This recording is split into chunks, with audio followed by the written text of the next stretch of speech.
It's great to have you here on the Clark Howard Show. You know, our mission is to serve you with advice and information that empowers you so you can make better financial decisions in your life.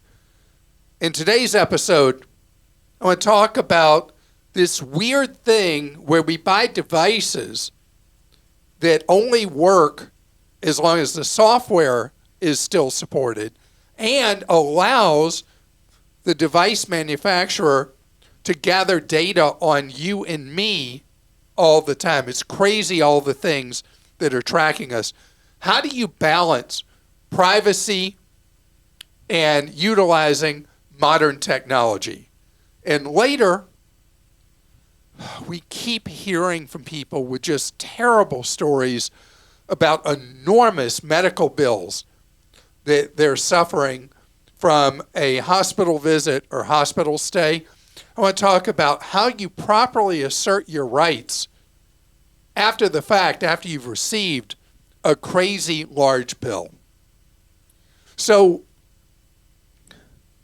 we have very upset people from time to time who have bought some kind of hardware and it comes to them without any monthly subscription, or it comes with a monthly subscription and later they raise the price a whole lot and you've already put the money in for the hardware, or the support for the product is discontinued and then you have some electronic item that suddenly is useless. I mean, it's crazy how it's happening. Then what's happening with our data? You know, here I am wearing an Aura fitness ring, a Samsung smartwatch, and my Garmin fitness tracker. Little obsessive here, huh? And these are collecting data on me around the clock. And who controls that data? Where does it go? And think about this. You know, Walmart buying Vizio, the television company. Why did Walmart buy Vizio? So they can track the users. You know, Samsung, LG, all the TV manufacturers realize that the money is no longer in selling you the TV, it's in the data that the terms of service allow them to collect on you. And so Walmart's like, hey, this is going to be great for us. I mean, you look at Amazon. Amazon's second most profitable operation is the information they collect on you they use to sell ads.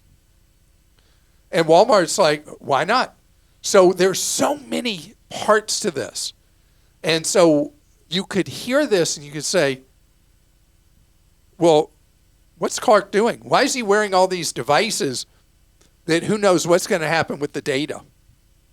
I wear them because I want to improve my fitness, Garmin, and I want to improve my health, and that's the Aura. And I've shared with you in the past that I sleep so much better than I used to because Aura has taught me things to do so I sleep better. And that's a tremendous benefit to me in my life. So what's Aura doing with the data? What could happen with the data if Aura goes bust and they sell it off in the marketplace? Well, that would not be good. The question came up repeatedly with when 23andMe and Ancestry.com became big. And they've kind of faded some. But what happens to that data? Who has access to it? And so these are things to think about when you do buy anything, but particularly with hardware. What's happening with it? Who sees the images from cameras? You know, Amazon had to reach that deal and pay out a settlement because of the spying they were doing with the cameras that people were buying, putting in their places. And the spying was not disclosed well.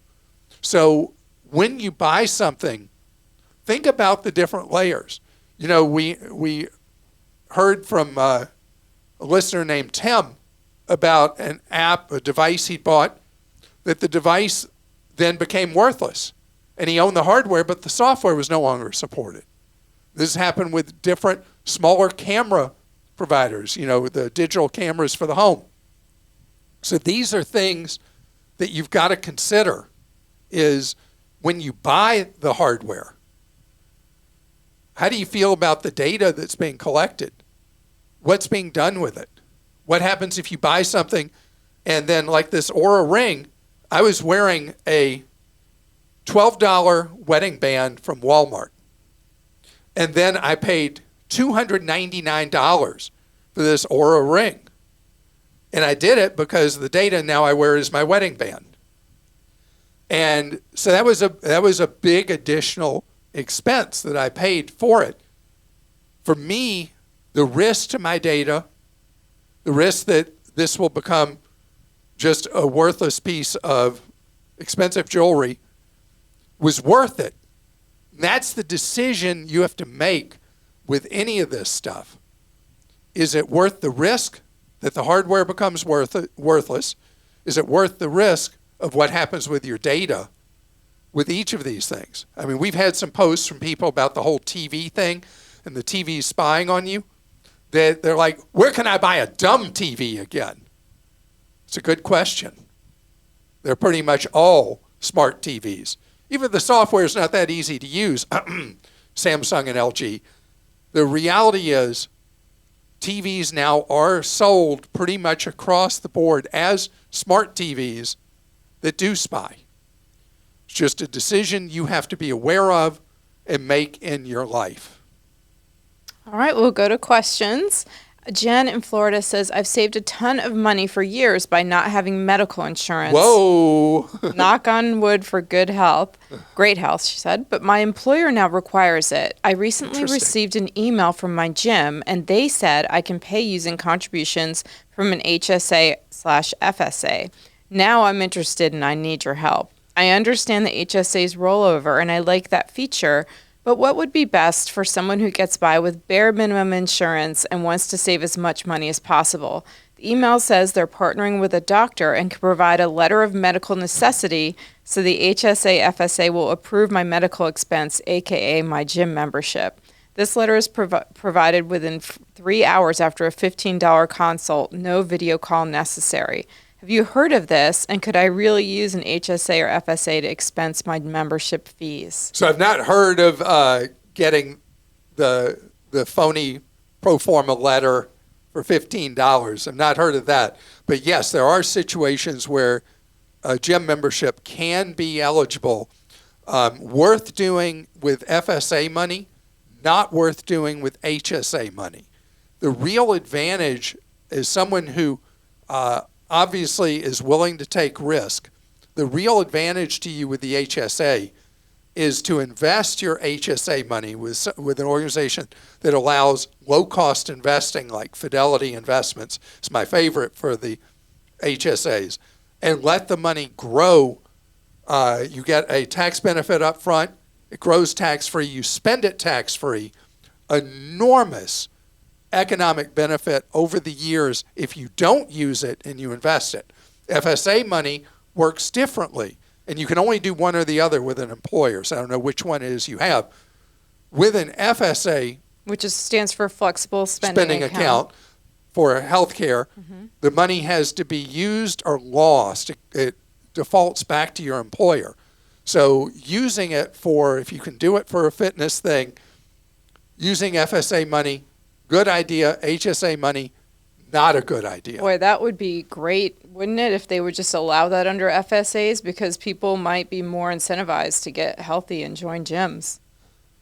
And gyms are struggling. Gyms are struggling. Okay, so remember this, how it was all the rage in corporate America like a decade ago. The fitness trackers, the Fitbit was the thing, and employers would give you the Fitbits because they decided that their health insurance costs would go down if they gave people incentives to wear a Fitbit, and that didn't work out like they expected. Yeah, I guess people could join a gym and not go.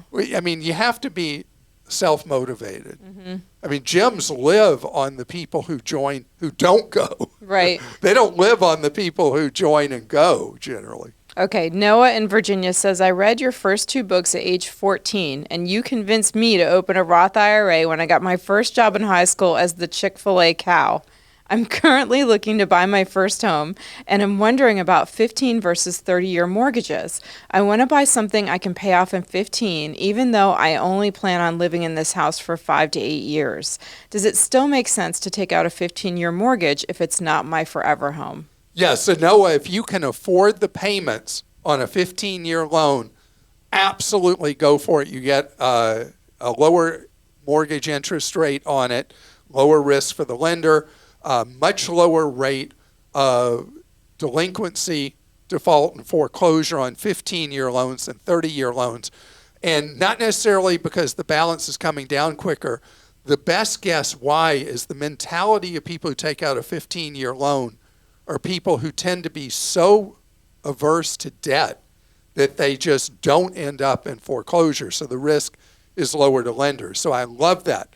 As for having been the Chick-fil-A cow, have you ever seen the picture of Steffi and me years ago dressing as Chick-fil-A cows? Yes, to get free food. There was the day a year, I don't know if they still do that, but there was the one day a year you got free food if you dressed as a cow. But Noah's deal was better because he was getting paid to dress as a cow and probably getting free Chick-fil-A as well. Robert in Texas says, I called my insurance company and to ask a general question about a home repair and specifically stated that I will not be filing a claim and just fixing the problem. They added the claim to my file but stated nothing paid out. Does this affect my future rates, my ability to shop insurance? I will be breaking up with this company soon. Okay, so this is a state-by-state thing. There are states that specifically in their regulation of insurance, because insurance is a unique thing that Congress decided like 90 years ago would be principally regulated by the states instead of the federal government, that the rules either by law or by regulation govern this. So in some states, if you do an inquiry with an insurance company and it results in what they refer to as a $0 claim, it has no impact on you. In other states, a $0 claim is treated exactly like a claim that could have been for thousands of dollars and will harm you. So a simple inquiry to your insurer, they know who you are just by your caller ID. And so asking the question can lead to a claim that is a huge penalty box for insurance from that insurer and if you were to go quote to other people. You're in the state of Texas. I have no idea in Texas if a claim, a $0 claim, can be used against you. It's crazy that such a thing would be. You should be able, and it's insane you can't, you should be able across the 50 states to call your insurer that supposedly is there for you when the chips are down and ask them a question.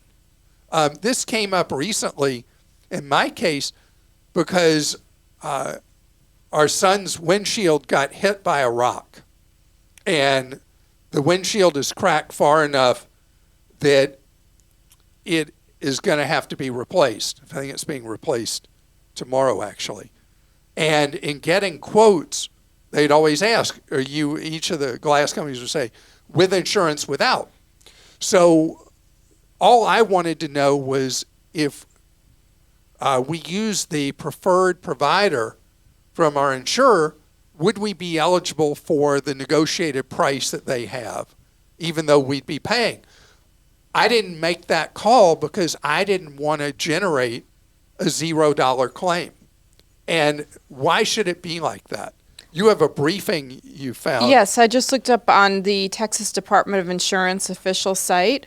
It says it says home and auto companies can't charge you more for claims that you file and the company didn't pay.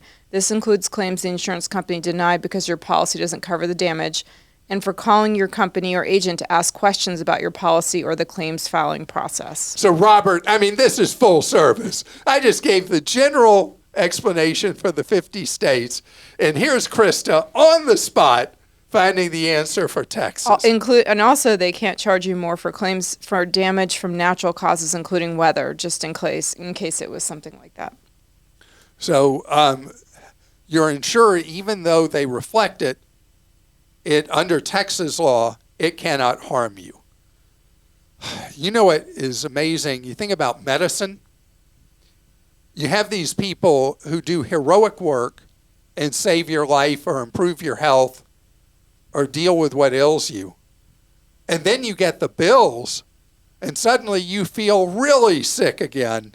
I want to talk about how you advocate for yourself when you get those crazy, ridiculous bills from a hospital. I've been so frustrated by the way hospitals eat up productive capacity in the United States, with us having our medical costs being much higher than anywhere else in the world.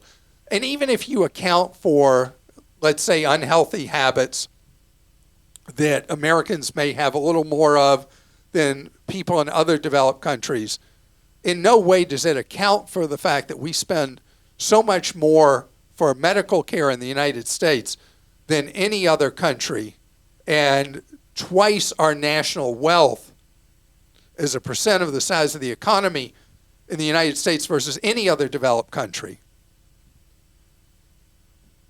It's crazy because our health outcomes are not better, but we're spending all this money, and it's not going to doctors or nurses or other medical professionals. All that money is being funneled up in a giant vacuum by the nation's hospitals, most of which pretend to be nonprofits. That's why they pay their administrators $10 or more million a year at the big hospital systems. Come on. So hospital billing is impossible. You'll have something done, you'll pre-cert, let's say, at a hospital, you'll have something done, you come home, thank goodness you recovered, and then you're ready to have a coronary when the bill comes for your balance bill from the hospital. The reality is those bills are almost never correct. You'll find all kinds of things that never happened. People that never saw you, whatever. If you require the hospital, instead of just sending you a bill summary, provide you with a full bill.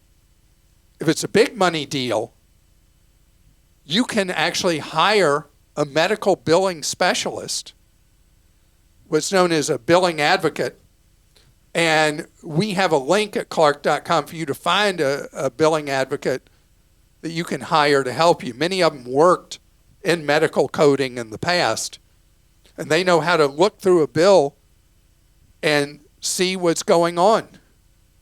And Consumer Reports found that 1/3 of people just go ahead and pay a bill they don't even owe, or they don't know that it has any sense of accuracy. Don't do that. It's your money. You work for it. Hear me on this.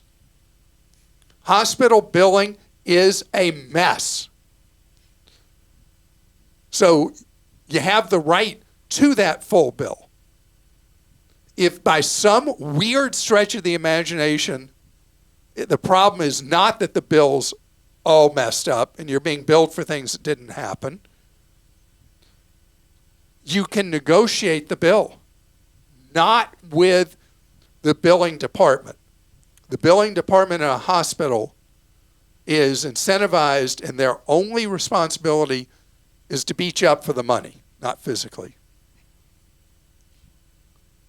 But, it's not the mob.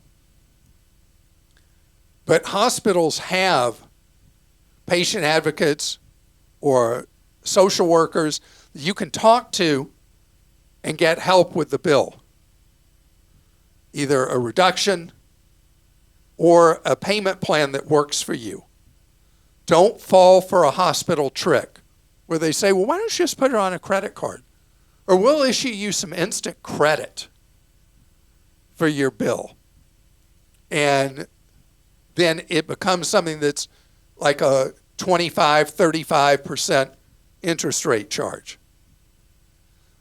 Nonprofit hospitals, of which most are in the United States, even if they don't run them like nonprofits, have to provide a certain amount of charity care. And most of the people having problems with hospital bills are not people that are uninsured, because the percent of Americans uninsured now is 8%. 92% of people approximately have health insurance. It's the balance bill after what insurance covered. By the way, sometimes insurance didn't pay for things it should have. And that can be part of all this. What I'm trying to tell you to do is don't be a sheep going to slaughter with medical bills. Just because they say this is what you owe, it doesn't mean it's what you owe. And you are the one who has to be your advocate. If it's a really complicated bill, that's when you hire a billing advocate to represent you who understands it backwards and forwards, upside down, inside out. It's your money. I don't want you to have it confiscated from you when it shouldn't be. Okay. And again, I want to say, the hardworking professionals in a hospital, this isn't about you at all. I'm grateful that you're there. Mm-hmm. Just the people you work for a lot of times in a hospital, they don't have it together on the billing side at all. Okay, we'll go to questions. This one's from Al in Georgia. I recently received a notification from my internet provider, AT&T, that they are increasing their monthly cost by $5. I'm currently paying my bills using autopay via my credit card. In order to offset this increase, they're offering a $5 discount on our monthly bill, but we must use a debit card or bank account. Everyone knows Clark is not a big fan of debit cards, and I do not want to give out my banking info. So I'd like to know your opinion on using debit cards or bank accounts to pay for bills. And we got a few of these. This is like the T-Mobile thing that happened. Right. Because T-Mobile was last year, I guess, or 2 years ago? No, it was definitely more recent. Yeah, like it was more last recent? year at Okay. least. So T-Mobile, for those of you who aren't aware, AT&T is following T-Mobile in this, that I have no problem with people changing things for future customers. I don't like it at all when they do this stunt that T-Mobile pulled and now AT&T's pulling on existing customers. But they're being so eaten up by the credit card charges from the Visa MasterCard cartel that they're all saying, okay, you want to pay with that credit card that's charging us these massive fees, then you're going to pay more money. If you don't want to pay with that, we're going to pass the savings on to you. And so that's what AT&T is doing. So is it worth the risk by giving them a debit card number or your checking account number? I say yes. The $60 a year makes it worth it. The problems with the theft from your checking account or debit card are generally not happening in a monthly electronic payment like this. The breaches are happening in different ways. And although something could go wrong, it's much more remote. So I would feel okay changing the AT&T to drafting from your checking account. So I have what I call my dummy checking account. It's actually an old Giant Monster Megabank free account that I have. And I just, for these bills, I transfer the amount of the bill over to that account from my regular checking account every month. So I just don't have to worry. And always that's the right answer, what Christa just gave. And I didn't say that because I've said that so many times about having accounts segregated. It has to be at a different financial institution than your regular, like Christa's doing, using that legacy-free checking account at a Giant Monster Mega. But we're going to have more and more situations like this where people we do business with are going to say, okay, you can do it either way.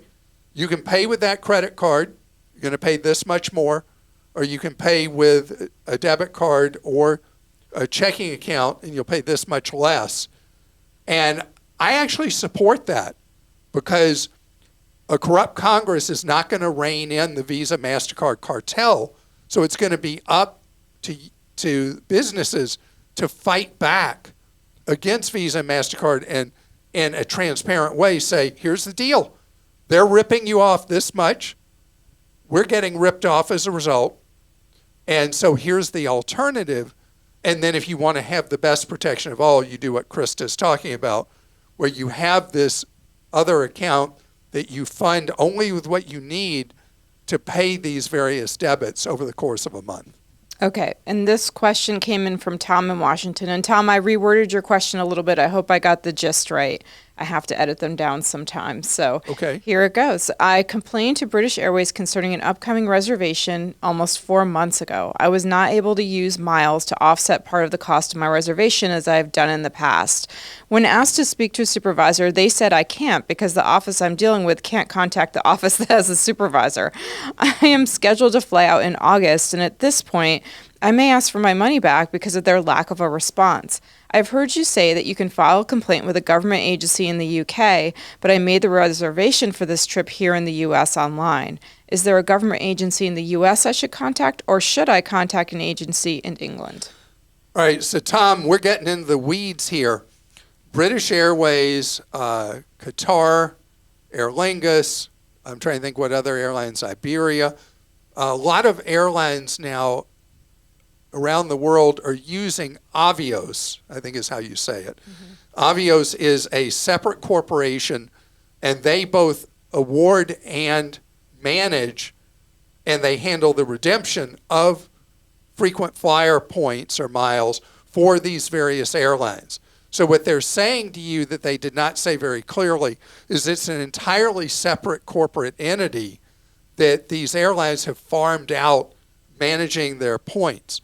My experience with Avios is that it's actually a favor to you that you can't use dollars and points for the trip. It's best when you're redeeming Avios to redeem only points or only use dollars to buy your ticket, one or the other, because the redemptions where they'll say when you're doing an Avios booking, it'll say you can use these many points and these dollars, or this smaller amount of points and more dollars, and on like that. And it's a whole scale. Have you ever seen what I'm talking about? Mm-hmm. It's a terrible math for you.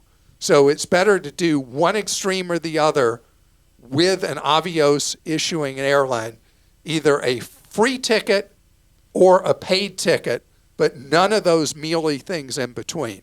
But the reason nobody can talk to each other is they're entirely separate corporations. And that's why you're beating your head against a wall with customer no service. Having said that as well, British Airways, which used to be considered to be a real class act airline, ranks really badly on customer complaints and lack of resolution on customer complaints. And if you file a complaint on British Airways system, they say someone will be back with you in I forget how many days. And if you believe that, wow, let me tell you, I can tell you where exactly to go. Right now, if you go to dig up a big pile of gold, it's like, forget it, it's not happening. Yeah. And I watched you because you're always booking some sort of trip, but you always, if you're going to use your Avios, it has to be a deal. Like they're having some sale on a fare with them. So you always wait for that too. Right? I do. Okay, so this is a great one. I just booked my son on a trip across Europe. He's going from England to Portugal, and it was 11,000 points, which is like nothing. Wow. And $1. Oh my gosh, that's awesome. I don't even know why the dollar, maybe just to verify that you have a card that corresponds to who's redeeming points.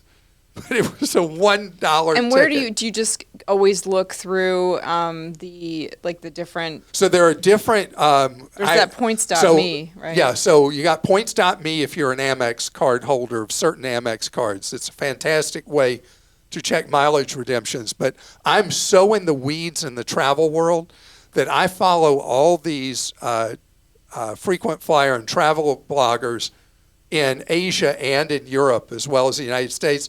So I'll see these things and I do it. I booked a deal recently to Asia that popped up on one of the Asian bloggers I follow. And that's how I found that deal. So it's just looking for those needles in a haystack. And if you're looking for great airfares, both for points and miles, and you like international travel, paying for Going's premium newsletter is worth it because you'll get a lot of tips on really good redemptions using various frequent flyer programs or paying actual fares for tickets.